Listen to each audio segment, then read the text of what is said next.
Béni soit Dieu. Nous sommes heureux d'être à nouveau ensemble ce matin dans la présence de Dieu. Et si vous n'en êtes pas lassés, et je sais que vous n'en êtes pas lassés, nous allons relire encore une fois ce texte dans le premier livre des Rois au chapitre 19, ce texte qui nous parle de la vallée de la dépression du prophète Élie. Akab rapporta à Jézabel tout ce qu'avait fait Élie et comment il avait tué par l'épée tous les prophètes. Jézabel envoya un messager à Élie pour lui dire « Que les dieux me traitent dans toute leur rigueur, si demain à cette heure je ne fais de ta vie ce que tu as fait de la vie de chacun d'eux. » Élie, voyant cela, se leva et s'en alla pour sauver sa vie. Il arriva à Béer-Shéba, qui appartient à Juda, et il y laissa son serviteur. Pour lui, il alla dans le désert, où après une journée de marche, il s'assit sous un genêt et demanda la mort, en disant « C'est assez, maintenant Éternel, prends mon âme, car je ne suis pas meilleur que mes pères. » Il se coucha et s'endormit sous un genêt. Et voici un ange le toucha et lui dit « Lève-toi, mange. » Il regarda, et il y avait à son chevet un gâteau cuit sur des pierres chauffées et une cruche d'eau. Il mangea et but, puis se recoucha. L'ange de l'Éternel vint une seconde fois, le toucha et dit « Lève-toi, mange, car le chemin est trop long pour toi. » Il se leva, mangea et but, et avec la force que lui donna cette nourriture, il marcha 40 jours et 40 nuits jusqu'à la montagne de Dieu à Horeb. Je vais lire la suite. Et là, il entra dans la caverne et il y passa la nuit. Et voici la parole de l'Éternel lui fut adressée en ces mots. « Que fais-tu ici, Élie ?» Il répondit, « J'ai déployé mon zèle pour l'Éternel, le Dieu des armées, car les enfants d'Israël ont abandonné ton alliance, ils ont renversé tes autels et ils ont tué par l'épée tes prophètes. Je suis resté moi seul, et ils cherchent à m'ôter la vie. L'Éternel dit, sors et tiens-toi dans la montagne devant l'Éternel. Et voici l'Éternel passa. Devant l'Éternel, il y eut un vent fort et violent qui déchirait les montagnes et brisait les rochers. L'Éternel n'était pas dans le vent. Et après le vent, ce fut un tremblement de terre. L'Éternel n'était pas dans le tremblement de terre. Et après le tremblement de terre, un feu. L'Éternel n'était pas dans le feu. Et après le feu, un murmure doux et léger. Quand Élie l'entendit, il s'enveloppa le visage de son manteau, il sortit et se tint à l'entrée de la caverne. Et voici, une voix lui fit entendre ces paroles, « Que fais-tu ici, Élie ?» Il répondit, « J'ai déployé mon zèle pour l'Éternel, le Dieu des armées. Car les enfants d'Israël ont abandonné ton alliance, ils ont renversé tes autels, et ils ont tué par l'épée tes prophètes. Je suis resté moi seul, et ils cherchent à m'ôter la vie. » L'Éternel lui dit, « Va, reprends ton chemin par le désert jusqu'à Damas. Et quand tu seras arrivé, tu oindras Hazaël pour roi de Syrie.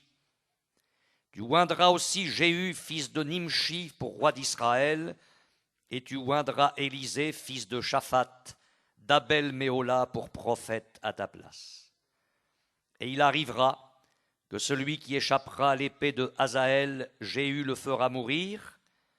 Celui qui échappera à l'épée de Jéhu, Élisée le fera mourir. Mais je laisserai en Israël 7000 hommes, tous ceux qui n'ont point fléchi les genoux devant Baal et dont la bouche ne l'a point baisé. Amen. Je vous ai lu le texte pour qu'il y ait comme une espèce de conclusion à cette vallée.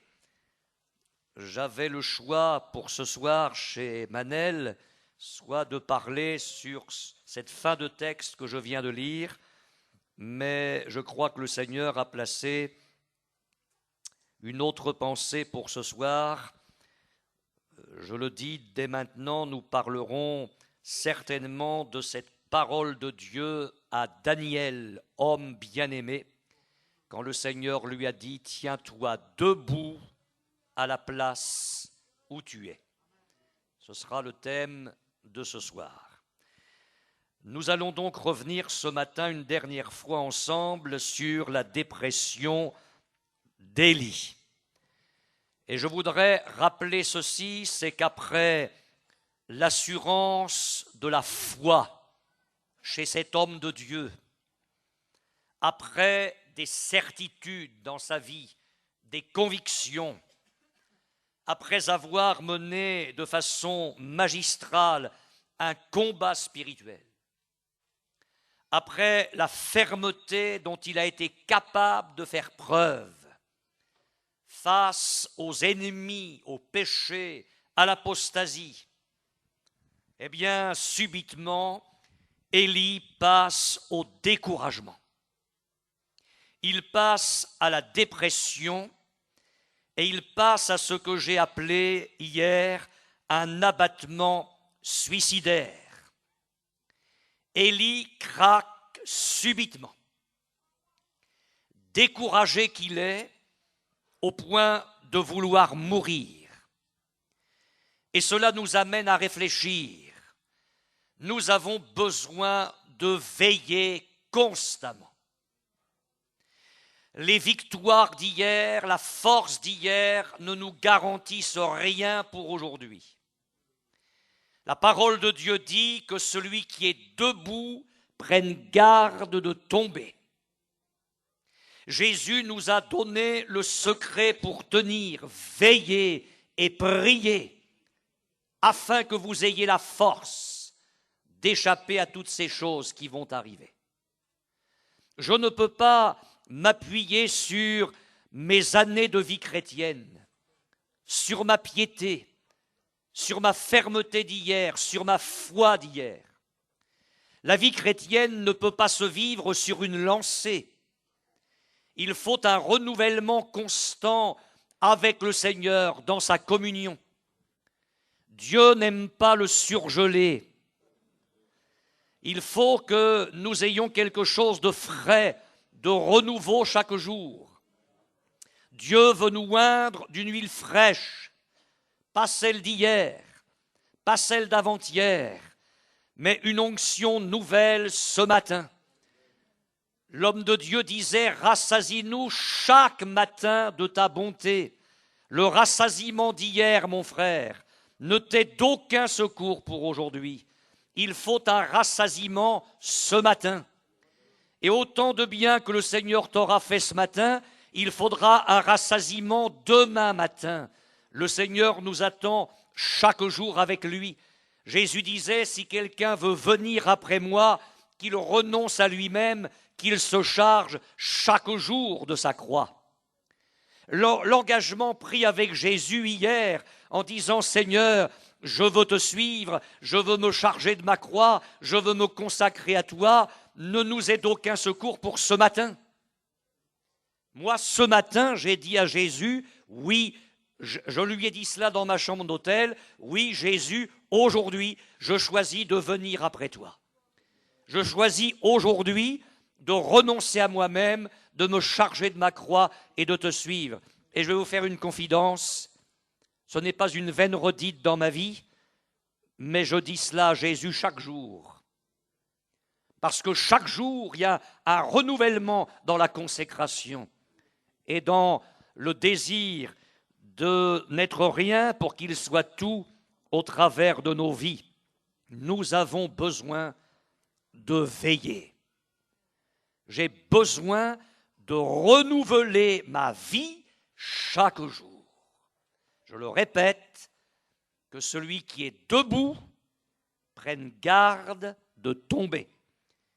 Élie était un homme comme un chêne qui se dressait là, fort, apparemment inébranlable, et on le trouve là, ce matin, en train de s'effondrer. Ces choses sont arrivées pour nous servir d'exemple. Élie était un homme de la même nature que nous. Une version dit sujet aux mêmes faiblesses, aux mêmes passions que nous. Ces choses lui sont arrivées, ces choses pourraient nous arriver si nous ne veillons pas. Il nous appartient donc de nous accrocher au Seigneur de toutes nos forces. J'ai parlé des bouleversements subis dans la vie d'Élie, bouleversements sur le plan géographique, social, émotionnel, matériel, spirituel et sur le plan de sa relation avec Dieu. Élie fuit devant Jézabel, il part. Et nous avons dit hier, mais que pouvait-il faire d'autre? Et ce n'est pas dans sa fuite qu'est le problème. D'ailleurs, Dieu ne lui reproche rien à ce sujet. Dans le tête-à-tête que le Seigneur aura avec son prophète, Dieu ne lui reproche pas d'avoir fui devant Jézabel. Le problème est ailleurs, nous l'avons dit. Le problème est dans les dispositions de cœur d'Élie. Et c'est ce que nous allons voir ce matin. Je vous ai dit hier soir que nous allions aller au cœur de la dépression de l'homme de Dieu. Examinons ensemble les choses. Pour lui, verset 4, il alla dans le désert, où après une journée de marche, il s'assit sous un genêt et demanda la mort. Élie veut mourir. Après s'être enfui devant Jézabel qui menaçait de le tuer, et c'est là le problème.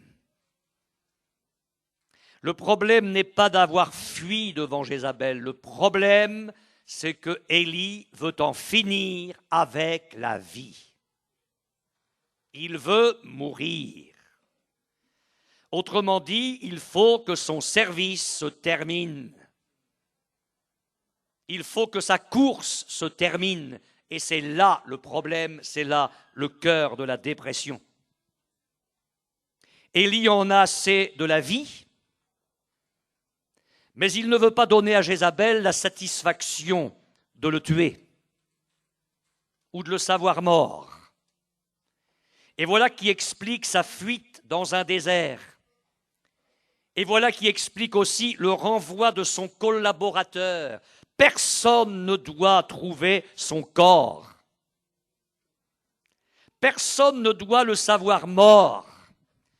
Quelle tempête dans le crâne du prophète. Que de bouleversements et d'agitation dans son cœur.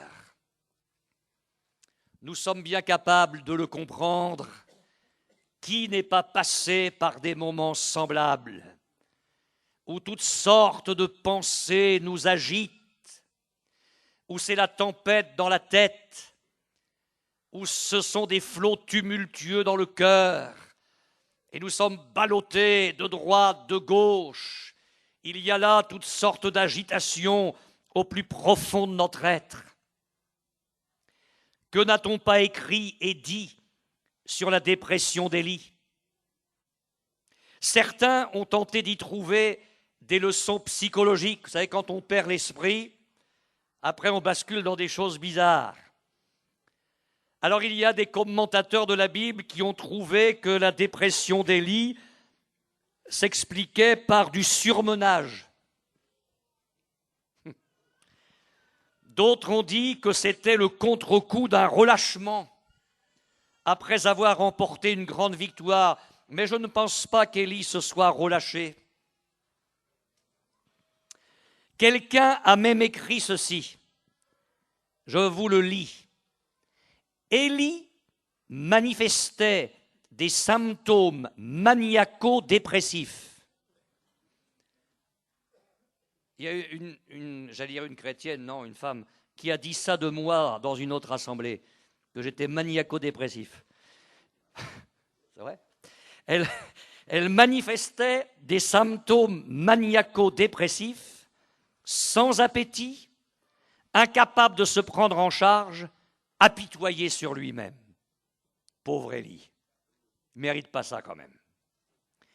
Quelqu'un d'autre a écrit « Les succès d'Élie ont engendré un orgueil incontrôlé, générateur d'une préoccupation excessive de sa propre importance. Chercher continuellement une expérience spirituelle élevée, c'est témoigner d'un zèle déplacé. » Ah bon ?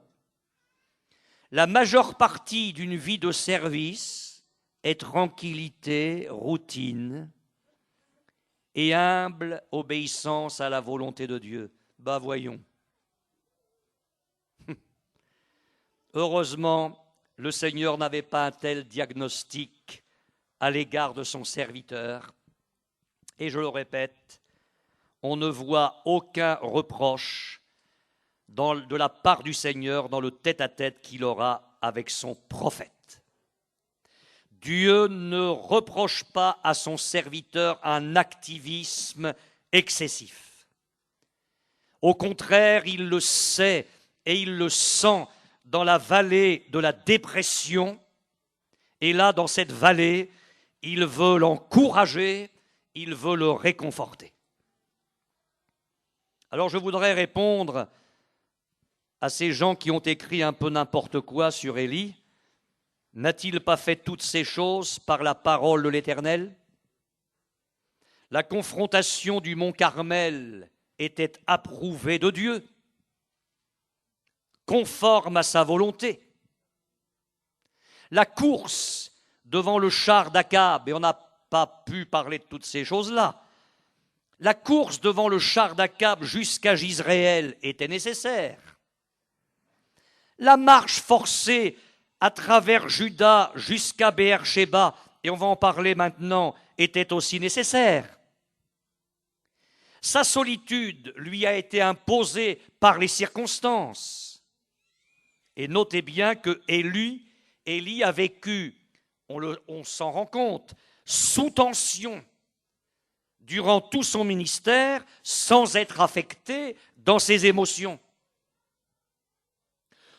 D'autre part, la foi exceptionnelle de l'homme de Dieu lui permettait de s'en remettre au Seigneur Tout-Puissant. Alors tout ce qui a été lu sur Élie est absurde. Je vous donnerai un conseil ce matin et je me le donne. Au sein de vos tempêtes, laissez de côté tout ce que vous pouvez entendre autour de vous. Parce que vous allez en entendre. On en a des théologiens dans nos églises et des théologiennes. On en a des gens qui arrivent dans nos tempêtes et qui pensent tout expliquer, avoir tous les conseils, toutes les solutions. C'est déjà terrible d'avoir la tempête. Laissez de côté tout ce que vous pouvez entendre autour de vous. Je vais vous dire, rien ne vaut l'intimité avec le Seigneur. Dans la vallée de la dépression, rien ne vaut la parole du Seigneur. Rien ne vaut la présence du Seigneur. Rien ne vaut la restauration du Seigneur. Élie veut mourir, mais heureusement, il ne se tue pas. Et il faut aller jusque-là. Il faut avoir le courage d'aller jusque-là. Élie veut mourir, mais il ne se tue pas. Il adresse simplement une prière à Dieu. Prends mon âme. Je ne vais pas me tuer, mais toi, tue-moi. Fais-moi mourir. C'est impressionnant de voir un homme de la trempe d'Élie en arriver là. Et j'ai dit hier, heureusement que nous avons dans le ciel un Dieu qui n'exauce pas toutes les prières. Mais pour vous encourager, je vais encore vous dire ceci. Dieu ne nous condamne pas au sein du tumulte de nos pensées étranges. Dieu ne les approuve pas. Dieu ne les approuve pas. Mais il ne nous condamne pas. Il veut nous secourir. C'est déjà assez que d'être dans la vallée du découragement. Je vais te dire ce matin, mon frère, ma sœur, que Dieu, au sein de toutes tes pensées, de tout ce que tu as envisagé et qui n'est pas du tout conforme à sa volonté, Dieu n'est pas là ce matin pour te condamner, même s'il ne t'approuve pas. Mais il n'est pas là pour te condamner, mais pour te secourir.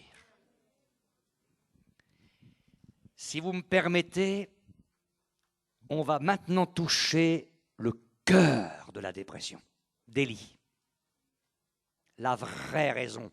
Cette espèce de ver rongeur qui est en train de pourrir le fruit de l'intérieur. Écoutez bien. C'est assez, maintenant, Éternel, prends mon âme. Bon, ça on sait, on l'a entendu. Car il y a donc une raison.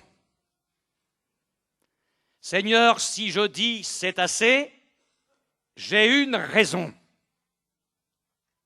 Seigneur, si j'ai envie de mourir, que tout s'arrête, que tout finit, je n'en peux plus, je suis au bout du bout, il y a une raison. Éternel, prends mon âme. Oui, je veux que tu me fasses mourir. Je veux que ça se termine là, dans mon désert, sous mon genêt. Je n'en peux plus, dans ma solitude. Je veux mourir. Mais j'ai une raison, Seigneur. Mais j'ai une raison. Alors je vais te la dire. Car je ne suis pas meilleur que mes pères. Attention à la manière dont nous allons comprendre le texte. Le mot hébreu, tob, traduit ici par meilleur, dans ce contexte, n'ayez pas peur de ce que je vais dire, ça paraît compliqué, je vais vous l'expliquer, a un sens utilitaire et non pas moral. Je m'explique.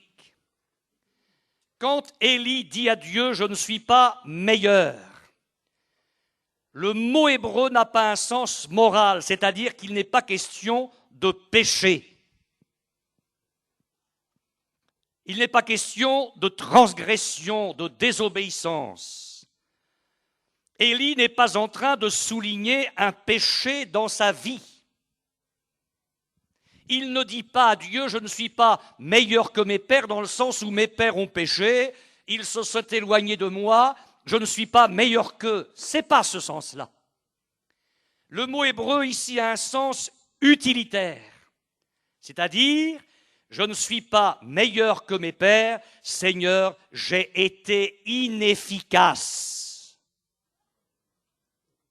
Et parce qu'après tant de prières, tant de services, tant de consécration, tant de combats, tant de fermeté, si c'est pour en arriver là, avec un constat d'inefficacité, alors Seigneur, c'en est assez, prends mon âme, je ne suis pas meilleur que mes pères, à quoi je sers, Seigneur? À quoi je sers? C'est quoi ma vie? C'est quoi ma relation avec toi? À quoi ça sert? Je situe les choses sur le plan du prophète, de l'homme de Dieu. À quoi sert mon ministère? Je ne suis pas meilleur.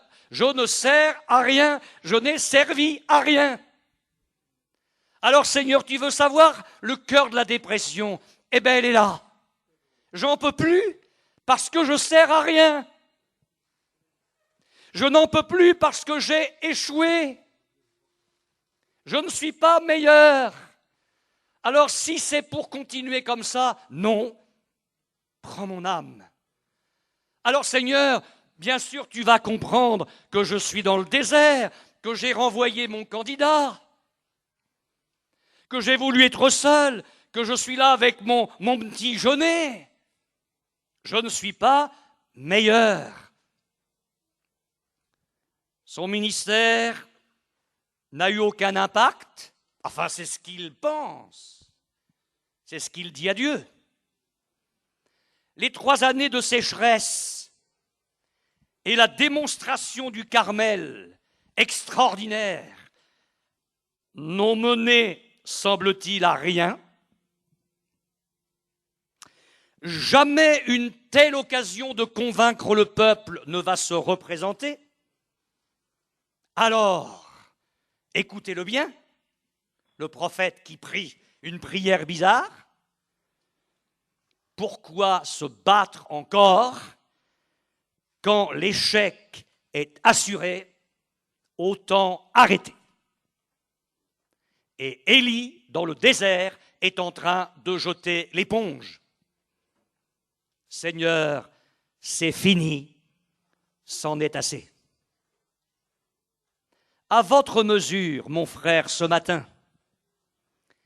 à votre mesure, ma sœur, ce matin, à votre dimension, dans votre contexte de vie et de vie chrétienne, n'avez-vous pas sombré parfois, non pas à cause d'un péché? Bon, c'est vrai que parfois nous avons sombré à cause d'un péché. Et il est possible que ce matin, dans cet auditoire, quelqu'un soit encore en train de sombrer à cause d'un péché. Dans ce cas-là, on sait ce qu'il faut faire. Mais ce n'est pas ça que j'aborde ce matin. Je parle du sens utilitaire. Est-ce que vous n'avez pas parfois sombré, non pas à cause d'un péché, mais comme Élie, sous le poids écrasant d'un sentiment d'inefficacité,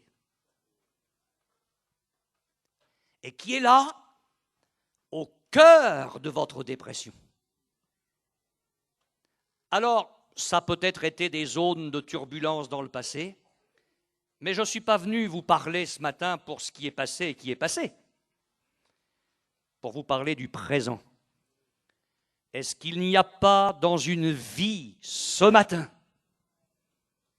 dans un foyer ce matin, dans un service ce matin, un climat sérieux de découragement, de dépression, et que si l'on démontait le mécanisme de ton cœur, on y trouverait à l'intérieur le même poison pourri que dans le cœur d'Élie, à savoir un sentiment écrasant, insupportable, étouffant, paralysant, d'inefficacité. C'est assez. Je ne suis pas meilleur. Mes prières ne sont pas exaucées. Mes efforts sont vains. Mon témoignage est stérile. Les choses ne bougent pas. J'ai même le sentiment, Seigneur, que plus je cherche ta face, plus je me bats, et j'ai l'impression de me battre dans ta volonté, avec sincérité de tout mon cœur.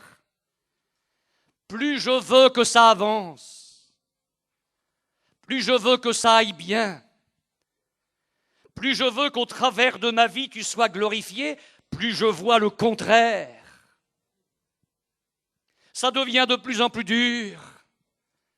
Est-ce que tu n'es pas le Seigneur qui bâtit l'Église? Alors qu'est-ce que je suis en train de voir, moi?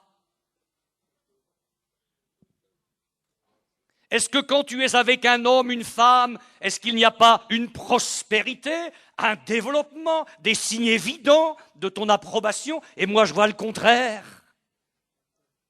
Je ne suis pas meilleur. Tu vois, Seigneur, dans l'Église, je suis une petite sœur insignifiante.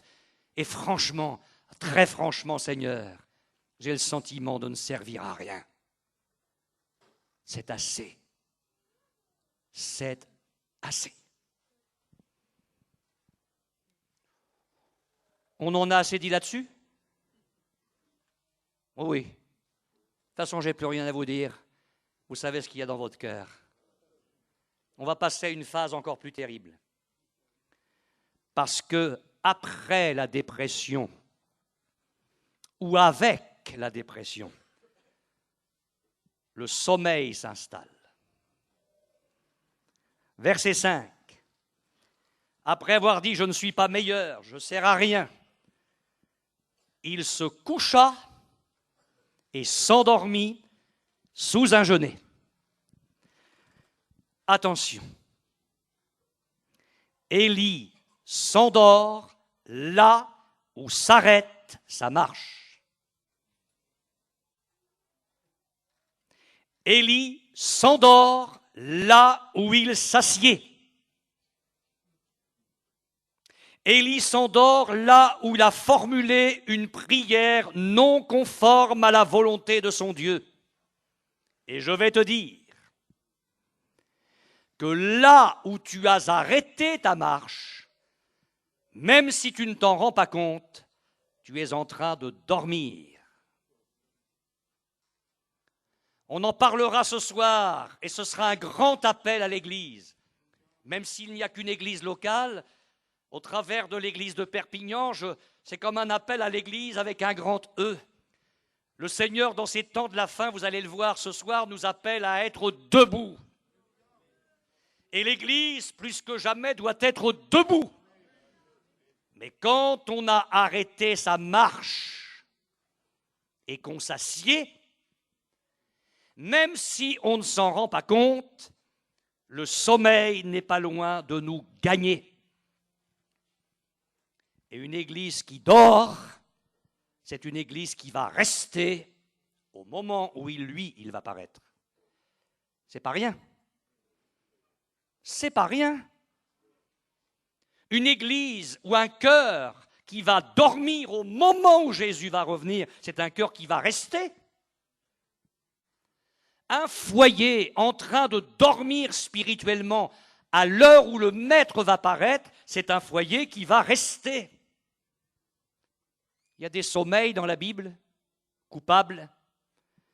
Je les laisse à votre réflexion.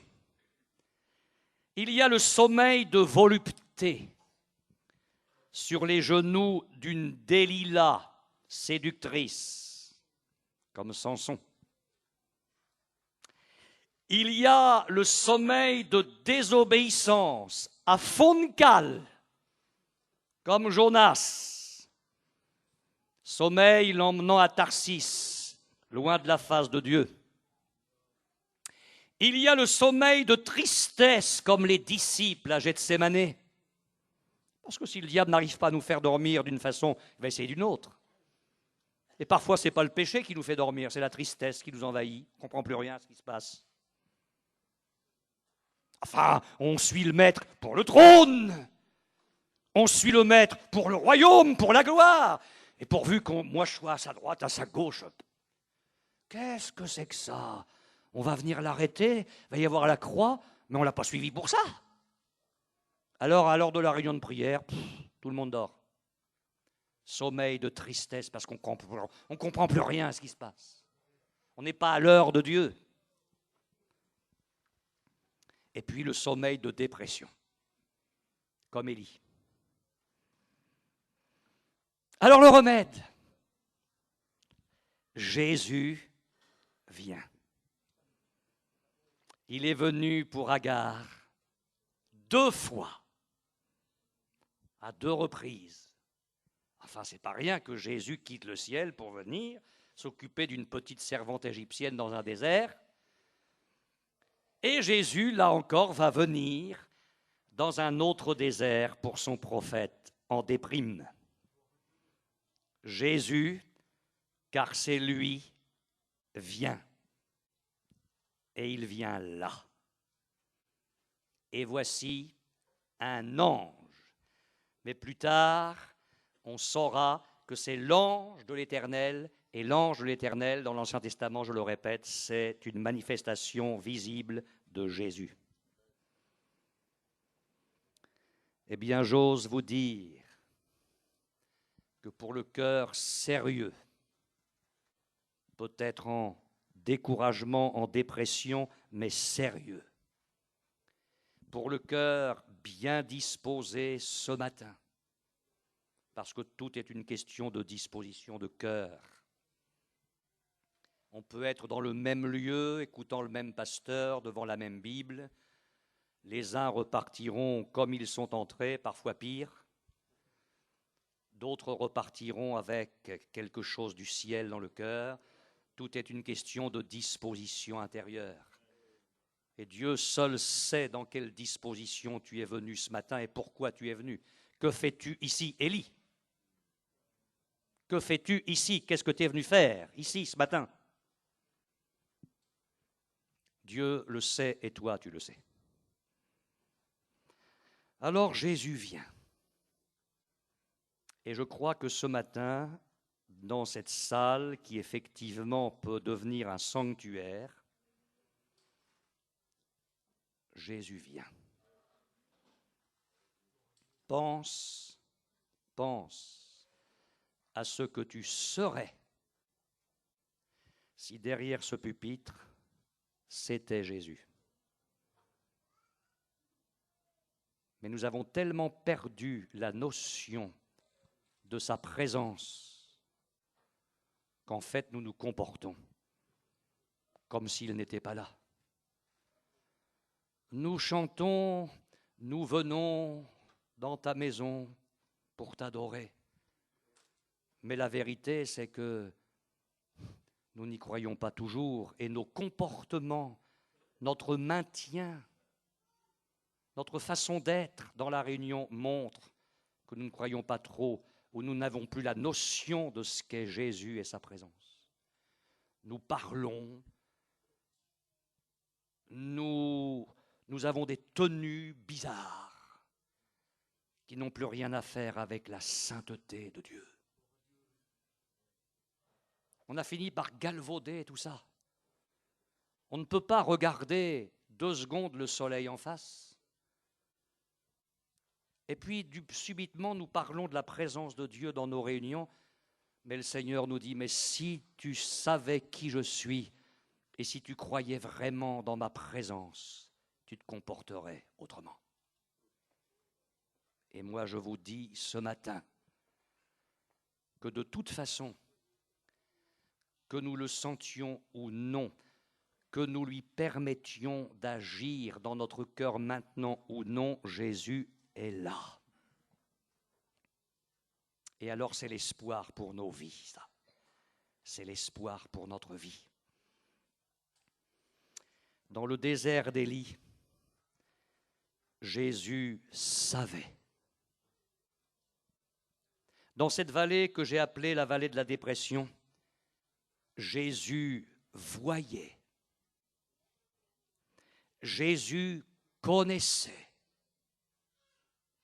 Jésus préparait. Jésus pourvoyait. Est-ce que tu es prêt à croire ça? Est-ce que tu es prêt à croire ça? Il est là. Il sait. Il sait. Il voit.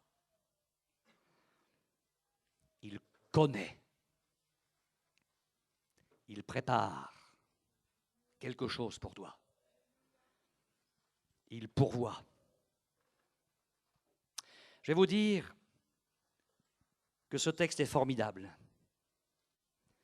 La proximité que Jésus va avoir avec son serviteur en train de dormir sous son genêt va aller jusqu'au contact physique.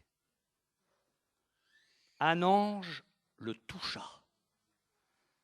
C'est la première chose que Jésus va faire, un contact. Alors, je ne dis pas ce matin, si tu vis ça, tant mieux, c'est formidable. Je ne dis pas ce matin que physiquement, tu vas forcément sentir la main de Jésus te toucher. Mais il va te toucher. Et si ce n'est pas physiquement, ce sera dans le fond du cœur. Puisque nous parlons du verbe toucher. Quand on a parfois réussi à joindre quelqu'un au téléphone, on dit « Ah, ça y est, j'ai pu le toucher ». Tu ne l'as pas touché, mais tu l'as touché. Il y a un contact qui s'est établi. Ce matin, Jésus s'approche et il veut te toucher pour que ça change, pour que la vallée de la dépression prenne fin. Et je lis et je relis le texte, je ne vois pas qu'Élie semble surpris ni effrayé. En tout cas, la Bible n'en dit rien. Élie était un homme habitué à la proximité de Dieu, au surnaturel divin. Il ne semble pas effrayé en se réveillant de voir l'ange de l'Éternel. Je vais insister là-dessus avant d'aller plus loin. En résumé, dans la vallée du découragement et de la dépression, que fait Dieu ? Il envoie Jésus, il prépare une nourriture, j'y arrive, il touche son serviteur et il lui adresse la parole. Mais quand il lui adresse la parole, il lui adresse sa parole. Et on sait ce que vaut dans une vie la parole de Dieu. Un ange le toucha et dit « Lève-toi, mange ». Il regarda, il y avait à son chevet un gâteau cuit sur des pierres chauffées et une cruche d'eau. Il mangea et but. Quelques questions. Jésus est-il resté là pendant le repas d'Élie ? Y a-t-il eu une conversation beaucoup plus longue que les simples paroles que je viens de lire? Je crois que Jésus n'est pas resté là. Le Seigneur a laissé Élie devant sa responsabilité. Jésus avait fait tout ce qu'il y avait à faire, maintenant la balle était dans le camp d'Élie. Si Élie voulait sortir de son découragement, il savait ce qu'il y avait à faire. Il était affaibli, il pouvait devenir fort. Il dormait, il était en mesure de se réveiller. Il était couché, il pouvait se lever. La balle était dans le camp d'Élie, c'était à lui de savoir ce qu'il allait faire devant le message. Parce que la responsabilité d'Élie à ce moment-là, a été d'écouter le message de Jésus. Jésus lui a adressé la parole et quand Jésus parle, c'est pour que nous l'écoutions. On ne peut pas sortir de la vallée du découragement si on ne reçoit pas la parole de Jésus. Deuxièmement, Élie a dû regarder, pas le sable du désert, pas le genêt sous lequel il était assis et sous lequel il s'est endormi, mais regardez ce que Jésus avait préparé, le fameux gâteau sur les pierres. Et à un moment donné, quand on veut sortir de la vallée de la dépression et du découragement, il faut regarder. Et regardez ce que Jésus a préparé.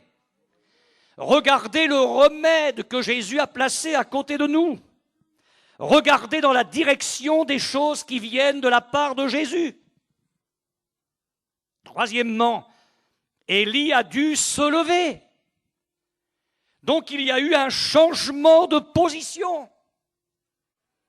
Il fallait qu'il décide de ne plus s'apitoyer sur lui-même, de ne pas rester là, assis puis couché, mais maintenant de changer de position et de se lever. Et enfin, il fallait qu'il décide de manger et de boire.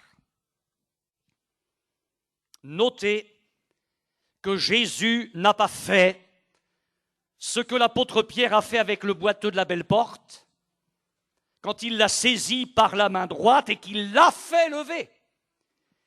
Élie n'était pas paralysé. Élie n'était pas boiteux de naissance. Et il y a des choses que Jésus ne fera pas parce qu'il sait que nous pouvons les faire. Et Jésus n'a pas pris la main d'Élie pour le faire lever. Il lui a dit « Lève-toi ». Et parfois nous adressons un tas d'ordres à Dieu. « Seigneur, fortifie-moi ». Mais le Seigneur dit « Fortifie-toi ». Et nous demandons un tas de choses à Dieu que lui nous demande de faire. Alors ça peut durer longtemps parce que ce n'est pas le Seigneur qui va caler. Examinons nos prières et disons-nous, mais est-ce ce que je demande à Dieu, est-ce que c'est pas par hasard ce qu'il m'aurait demandé? Et s'il me demande, c'est que je peux le faire et que je dois le faire. Alors quelques remarques sur le gâteau.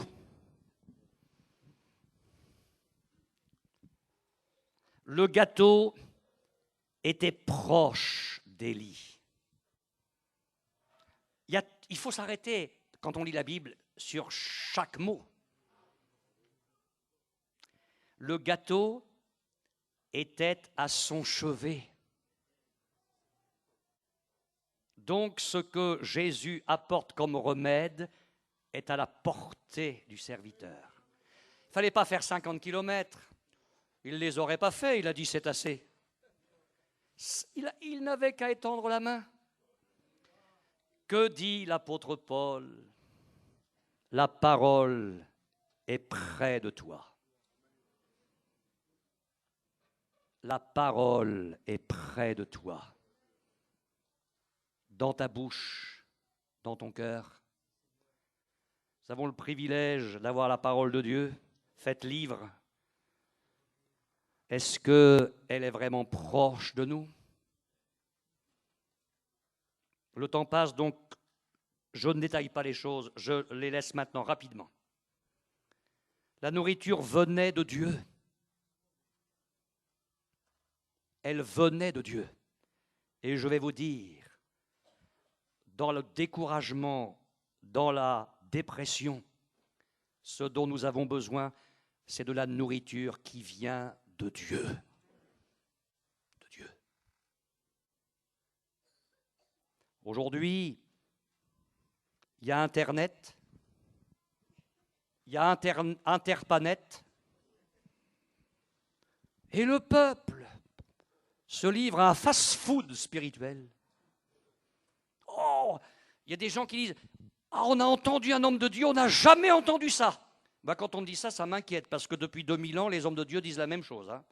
On ne peut pas réinventer la Bible. Donc quand des hommes au XXIe siècle commencent à nous prêcher des choses qu'on n'a jamais entendues, moi ça m'inquiète. Et puis ce gars-là qui écrit ça, c'est qui ce gars-là? C'est qui sa vie? Alors il circule des bouquins, des cassettes, des vidéos, ça arrive de partout. Il y a des bonnes choses, puis il y en a des moins bonnes. La sécurité, c'est ça. La parole est près de toi, à ton chevet, dans ta bouche, dans ton cœur. Une nourriture qui vient de Dieu. Parce que le Seigneur n'a pas dit à Élie, écoute, je sais que ça ne va pas être facile, tu es dans le désert, et débrouille-toi pour trouver des œufs, de la farine, un peu d'huile, et puis tu te fais un petit machin, un petit gâteau, là, puis ça va te redonner des forces. Non, non, il fallait ce qui venait de Dieu. C'est ce dont nous avons besoin. Nous n'avons pas à faire notre cuisine personnelle. Et puis, le gâteau était à la bonne température. Je vous ai dit, il faut s'arrêter sur chaque mot. Il était cuit. Puis alors, en matière de restauration, Jésus est le champion par excellence, sur des pierres chauffées. Vous savez, il y a des plats, ils se servent dans des assiettes chaudes. Enfin, ici, il y a des frères et sœurs qui, en cuisine, sont... J'ai mangé chez eux, je sais de quoi je parle. Mais vous savez qu'il y a des plats qui méritent d'être servis chauds, et pour être sûr que ça va arriver chaud devant celui qui va manger ce plat, même l'assiette est chauffée. Eh bien là, le Seigneur Jésus est venu mettre un gâteau cuit par Dieu, sur des pierres chauffées. La nourriture était à la bonne température. Jésus n'a pas dit, écoute, je t'ai cuit un gâteau, il est là sur des pierres chauffées, mais attends une bonne quinzaine de jours que ça refroidisse.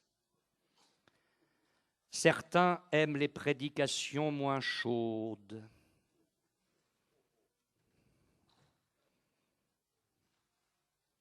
C'est pas qu'on ne veut pas la nourriture, mais c'est la température qu'on n'aime pas. C'est pas qu'on ne veut pas manger le gâteau, mais pas à la température de Dieu. Mais Dieu n'aime pas le surgelé et il n'aime pas non plus ce qui est froid. Parce que Dieu veut dans nos vies des cœurs brûlants, bouillants. Alors, il faut prendre la température du gâteau.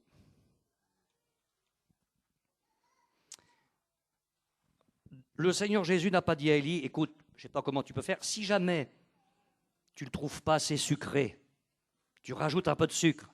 Attention, diabète. Mais tu rajoutes un peu de sucre. Il n'y avait rien à ajouter. Tu veux sortir de ta dépression? C'est le gâteau à la température de Dieu et on n'y ajoute rien et on n'enlève rien. Si on fait ça, on restera dans le désert, on y mourra. Et puis, la nourriture était suffisante. Élie n'avait pas besoin d'autre chose. Jésus n'a pas dit au prophète, tu manges le gâteau, si jamais c'est pas assez, tu te débrouilles dans le désert, tu vas bien trouver des petites choses. Des colocanes sauvages, par exemple, pour que la mort soit dans le pot. Non, non, la nourriture était suffisante. Nous n'avons pas besoin d'autre chose que ce que Dieu dit. Et puis il y avait de l'eau dans une cruche. Dieu a donné le contenu et le contenant. Tout y était. Ça venait du ciel. Élie n'a pas eu à chercher à l'aventure dans le désert, puiser de l'eau quelque part, où et comment. Tout était prêt. Jésus a dit, si quelqu'un a soif, qu'il vienne à moi et qu'il boive. Quel beau réveil! Alléluia! Dites pas Alléluia trop vite. Il regarda, il y avait à son chevet un gâteau cuit sur des pierres chauffées, une cruche d'eau. Il mangea et but. Vous voulez faire ça ce matin? Il y en a au moins 10 qui le veulent. Quel beau réveil! Il se lève, il mange et il boit. Un réveil pour rien. Puis il se recoucha.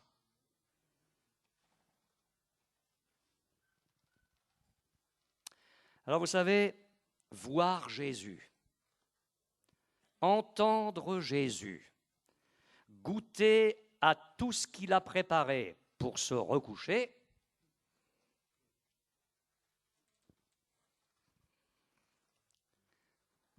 est-ce que tu ne te sens pas coupable? Est-ce que je ne me sens pas coupable? Là. Que de visitations manquées. Ce n'est pas qu'il n'était pas là. Nous savons qu'il était là. Ce n'est pas qu'il n'a pas parlé. Nous l'avons entendu parler.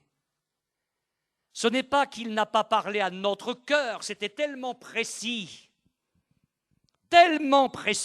qu'on savait que la parole était pour nous personnellement. Et tout y était. Et dans ce séminaire, dans ce rassemblement ou dans cette petite réunion de l'Église, tellement visitée d'une façon particulière ce jour-là, qu'on s'est levé et on a mangé. Et en mangeant, on s'est dit, bon, ça va repartir. Mais les expériences ont été sans lendemain. Et après le séminaire, le rassemblement, ou après la réunion de l'Église, tout reprend son cours anormal. On se recouche. Que de secours divins qui n'ont pas permis au Seigneur de faire vraiment en nous et avec nous ce qu'il voulait. Il y a des vies chrétiennes comme ça, tout est à recommencer. On dort, on se lève, réveillé un petit peu, bousculé par le Seigneur, on mange et on se recouche. Puis on se relève, on mange, on se recouche, on se relève. Mais qu'est-ce que c'est que ça?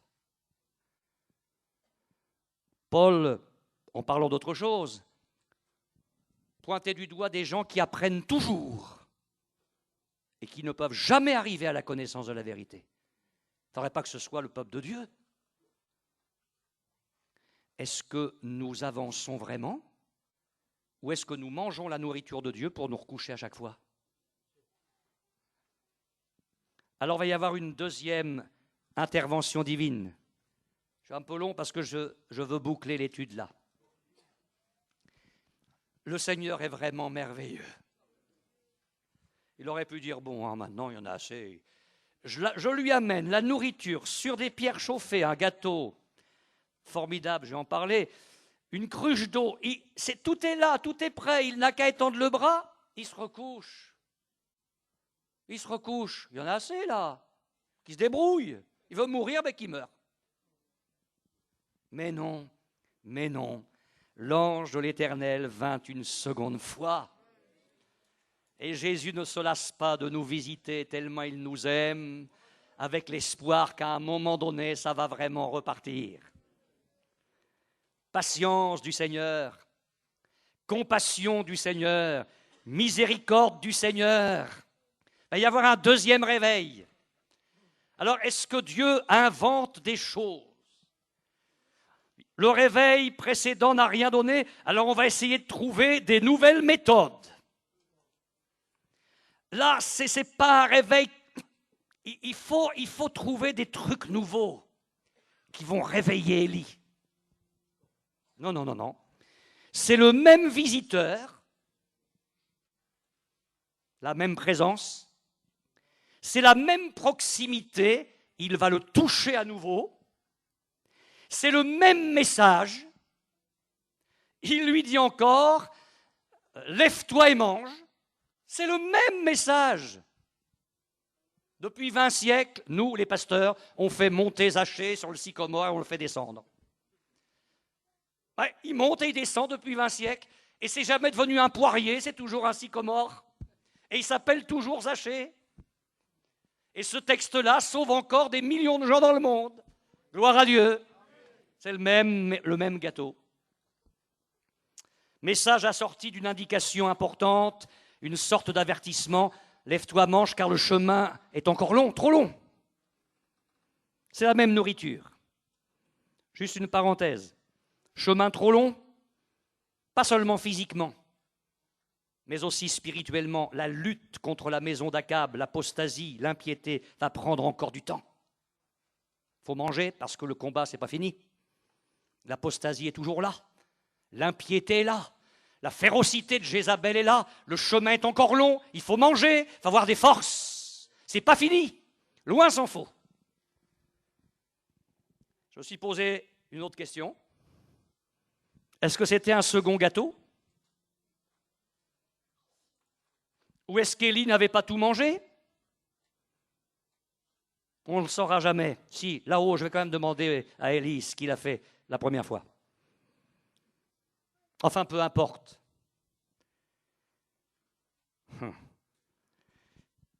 D'où il est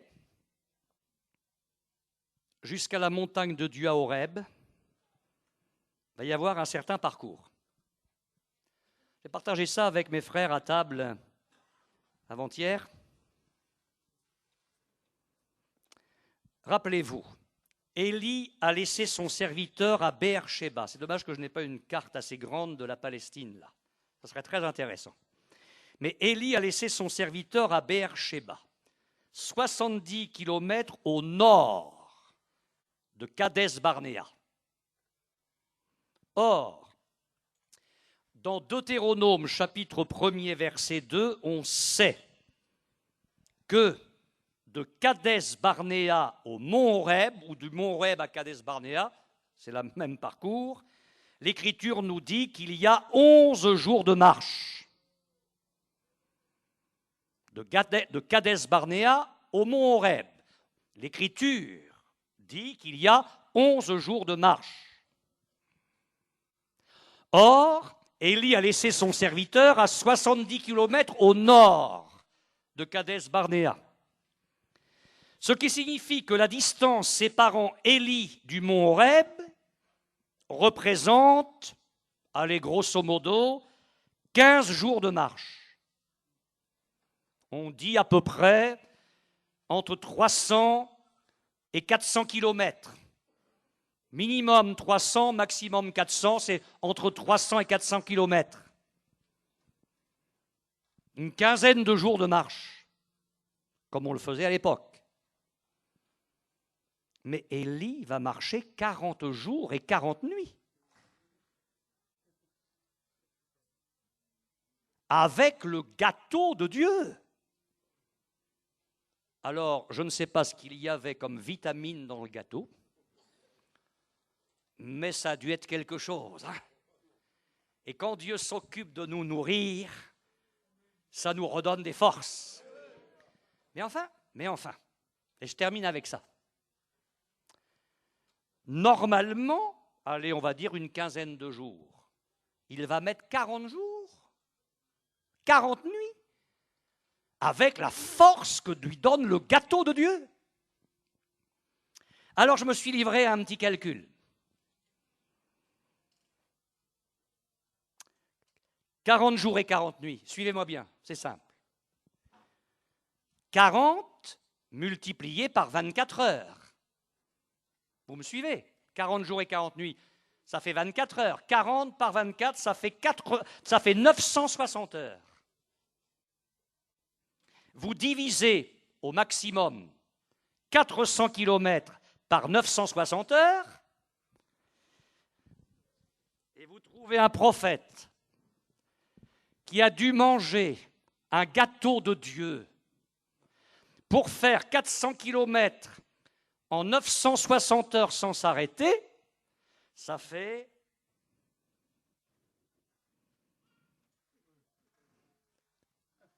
un peu plus de 400 mètres par heure. Même pas un demi-kilomètre par heure. Quand il s'est agi de fuir Jézabel jusqu'en bas, une flèche. Non mais vous riez parce que vous ne comprenez pas bien ce que je vais dire. Ce n'est pas qu'Élie a traîné la jambe pour aller à la révélation de Dieu à Horeb. Pas du tout. C'est que justement, quand on va rencontrer Dieu à Horeb, là où Moïse a rencontré Dieu pour les 10 commandements, parce que c'est au même endroit, on y va en préparant son cœur. C'est pas qu'on y va lentement, c'est qu'on y va en préparant son cœur. Et que croyez-vous qu'un homme fasse sans s'arrêter? 400 mètres par heure. Mais c'est un temps qui semble ralenti, temps de recueillement, temps de méditation, temps de prière, c'est certainement probable. Oui, Dieu, et je ne l'ai pas fait, et je ne le ferai pas ce soir parce qu'il y a cette autre pensée, mais la rencontre à Horeb entre Dieu et Élie, c'est quelque chose. Mais on ne le verra pas. Mais c'est quelque chose. dans ce dialogue de sourds, entre Dieu et Élie. C'est quelque chose. Mais je vous dis ceci, il faut que le Saint-Esprit montre à notre cœur qui est notre Dieu. Il y a trop de légèreté dans nos rassemblements, trop de légèreté dans nos prédications, trop de légèreté dans nos façons de vivre la vie chrétienne. Notre Dieu est le Dieu qui est saint, saint, saint. Et quand on veut aller, pour sortir vraiment de la vallée de la dépression, à la rencontre, au cœur de la révélation pour Israël. Horeb, c'est le cœur de la révélation. Et là où ça a commencé pour Israël avec Moïse, c'est là où ça va finir avec Élie.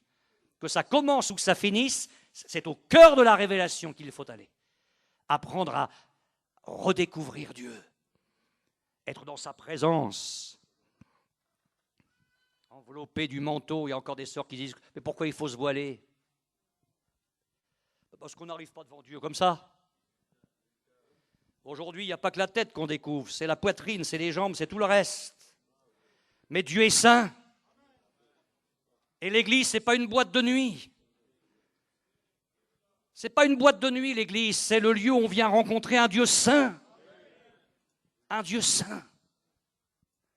Et quand on va vers la révélation, là où Dieu nous attend pour se révéler profondément, on y va en disant « Seigneur, touche mon cœur, change ma vie. Mais qu'est-ce que j'ai fait de ma vie? Mais qu'est-ce que c'est que ça de s'être assis sous un genêt?